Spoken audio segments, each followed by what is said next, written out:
অভ্যুত্থানের পর থেকেই ভারতের মাটিতে এক প্রকার নীরব ও অনিশ্চিত জীবনে অবস্থান করছেন বাংলাদেশের সাবেক প্রধানমন্ত্রী শেখ হাসিনা।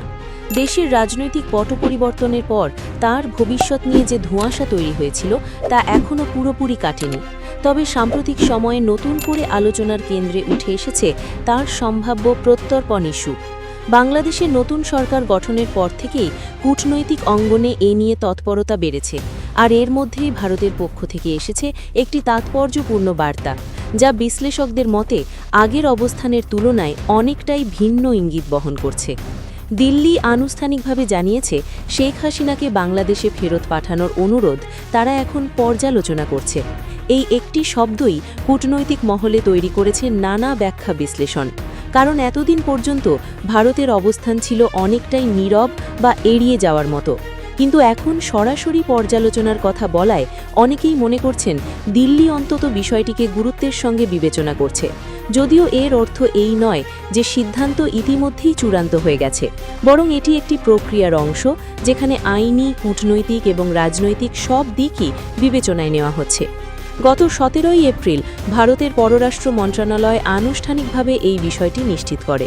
এর আগে 8 এপ্রিল দিল্লিতে অনুষ্ঠিত হয় এক গুরুত্বপূর্ণ বৈঠক, যেখানে বাংলাদেশের পররাষ্ট্রমন্ত্রী ড খালিলুর রহমান এবং ভারতের পররাষ্ট্রমন্ত্রী এস জয়শঙ্কর মুখোমুখি আলোচনা করেন। সেই বৈঠকেই মূলত বিষয়টি সামনে আসে এবং দ্বিপাক্ষিক সম্পর্কের ভবিষ্যৎ দিক নির্দেশনা নিয়ে বিস্তর আলোচনা হয়।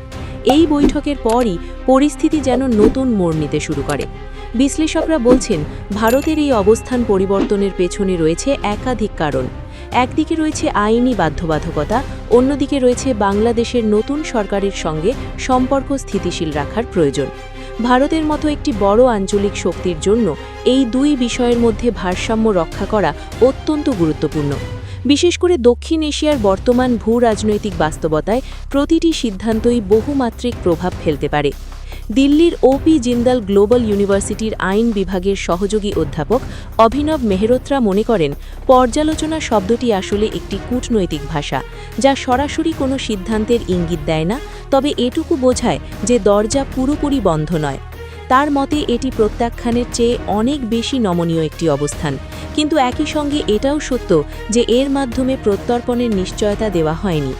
এদিকে আন্তর্জাতিক গণমাধ্যম সাউথ চায়না মর্নিং পোস্ট বিষয়টি নিয়ে একটি বিশদ প্রতিবেদন প্রকাশ করেছে। সেখানে উল্লেখ করা হয়েছে, গত বছরের সহিংস গণ অভ্যুত্থান এবং ছাত্র নেতৃত্বদানী বিক্ষোভের প্রেক্ষাপটে শেখ হাসিনার পতন ঘটে।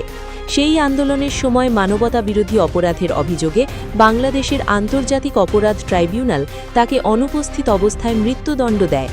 এই রায়ই বর্তমানে প্রত্যর্পণ প্রক্রিয়ার সবচেয়ে বড় আইনি জটিলতা হিসাবে সামনে এসেছে।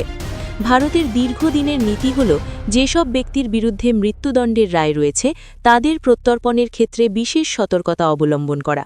অনেক ক্ষেত্রেই মানবিক দিক বিবেচনা করে তারা এমন অনুরোধ এড়িয়ে চলে। এই প্রেক্ষাপটে শেখ হাসিনার বিষয়টি আরও জটিল হয়ে দাঁড়িয়েছে, কারণ এখানে শুধু আইনি বিষয় নয়, রয়েছে দীর্ঘদিনের রাজনৈতিক সম্পর্কের ইতিহাস। 2009 থেকে 2024 সাল পর্যন্ত ক্ষমতায় থাকার সময় শেখ হাসিনাকে ভারতের ঘনিষ্ঠ মিত্র হিসাবেই দেখা হতো। আঞ্চলিক নিরাপত্তা, বিশেষ করে চরমপন্থা দমন এবং সীমান্ত নিরাপত্তা জোরদারে তার সরকারের ভূমিকা দিল্লির কাছে ছিল অত্যন্ত গুরুত্বপূর্ণ। ফলে এখন তার প্রত্যর্পণ শুধু একটি আইনি প্রক্রিয়া নয়, বরং এটি একটি স্পর্শকাতর রাজনৈতিক সিদ্ধান্ত হিসাবেও বিবেচিত হচ্ছে। ভারতের সাবেক মন্ত্রী এবং বিজেপি নেতা দীনেশ ত্রিবেদীকে বাংলাদেশের সম্ভাব্য হাইকমিশনার হিসাবে আলোচনায় আনা হয়েছে। এটিও অনেক বিশ্লেষকের মতে একটি কৌশলগত বার্তা।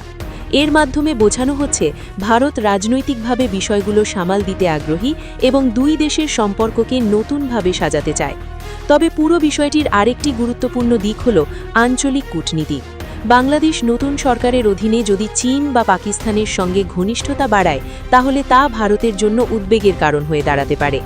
এই প্রেক্ষাপটে শেখ হাসিনা একটি কৌশলগত কার্ড হিসাবেও বিবেচিত হতে পারেন, অর্থাৎ প্রয়োজনে তাকে ঘিরে চাপ সৃষ্টি করার সুযোগ দিল্লি নিজের হাতে রাখতে চাইতে পারে। সব মিলিয়ে পরিস্থিতি এখনও অনিশ্চিত।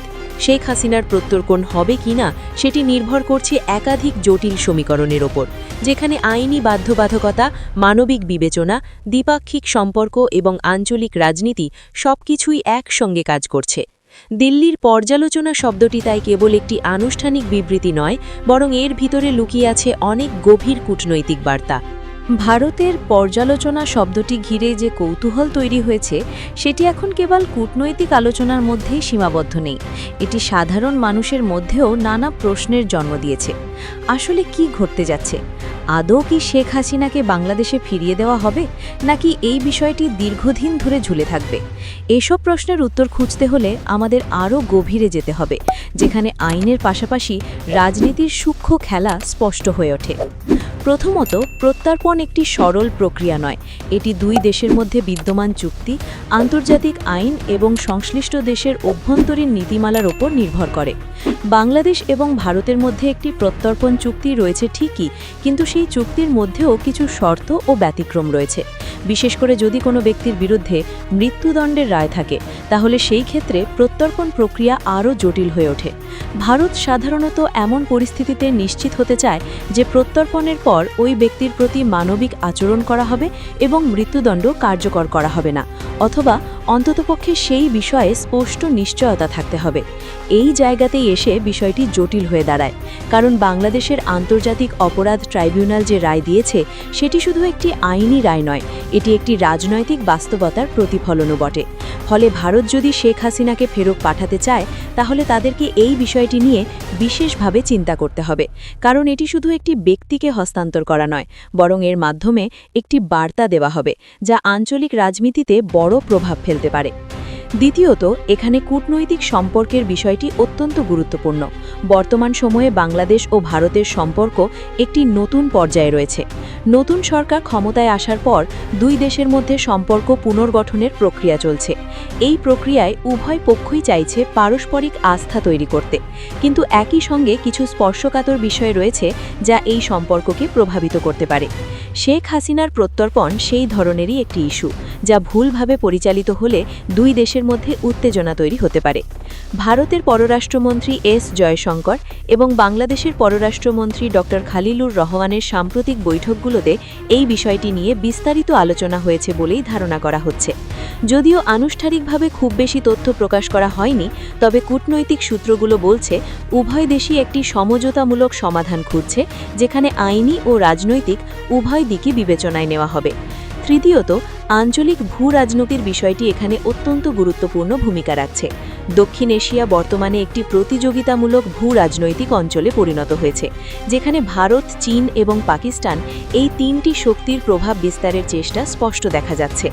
বাংলাদেশ এই প্রতিযোগিতার একটি গুরুত্বপূর্ণ অংশ, ফলে বাংলাদেশের সঙ্গে সম্পর্ক বজায় রাখা ভারতের জন্য একটি কৌশলগত অগ্রাধিকার।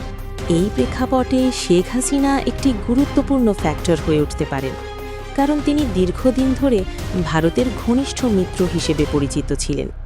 তার শাসনামলে দুই দেশের মধ্যে যে ঘনিষ্ঠতা তৈরি হয়েছিল তা এখনও অনেকাংশে প্রাসঙ্গিক। ফলে তাকে হস্তান্তর করা বা না করা দুটি ভারতের জন্য কৌশলগত সিদ্ধান্ত। যদি ভারত তাকে ফেরত পাঠায়, তাহলে এটি বাংলাদেশের বর্তমান সরকারের প্রতি একটি ইতিবাচক বার্তা হতে পারে। আবার যদি না পাঠায়, তাহলে সেটিও একটি